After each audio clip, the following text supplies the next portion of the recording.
Hello friends, நீ பூண்டு குழம்பு பார்ப்போம் வாங்க எப்படின்னு பார்ப்போம். ஃபஸ்ட்டு வடாயில் வச்சுக்கோங்க. அதில் நல்லா சட்டி காஞ்சோன்னே எண்ணெய் சேர்த்துக்கோங்க. எண்ணெய் நல்லா காஞ்சோன்னு கடுகு சேர்த்துக்கோங்க. கடுகு நல்லா பொரிஞ்சு வந்த பிறகு பூண்டு, வெங்காயம், கருவேப்பிலை சேர்த்துக்கோங்க.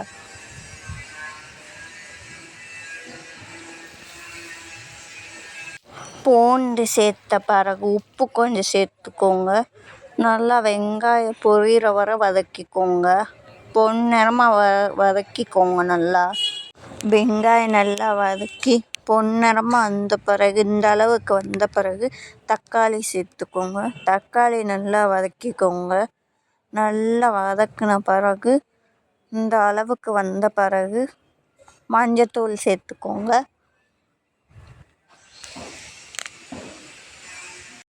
நல்லா வதங்கின பிறகு மஞ்சத்தூள் சேர்த்துக்கோங்க.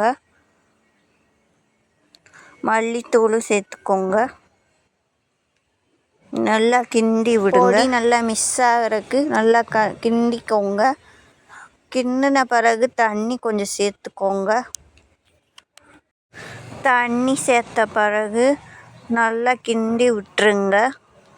அடுத்து புளிக்குழம்பு பொடி கொஞ்சம் சேர்த்துக்கோங்க. உப்பு கொஞ்சம் சேர்த்துக்கோங்க. நல்லா கிண்டி விட்டு கொஞ்சம் நேரம் மூடி வச்சிடுங்க. திருப்பி உப்பு கொஞ்சம் சேர்த்துக்கோங்க. சேர்த்த பிறகு நல்லா கிளறி விட்டுருங்க. கிளறி விட்ட பிறகு கொஞ்ச நேரம் மூடி போட்டு பூண்டு குழம்பு வேக வைங்க. பூண்டு குழம்பு வெந்த பிறகு திறந்து பாருங்கள். அவ்வளோதான், பூண்டு குழம்பு ரெடி ஆயிடுச்சு. இந்த மாதிரி தான் செய்யணும். இந்த வீடியோ பிடிச்சா லைக் பண்ணுங்கள்.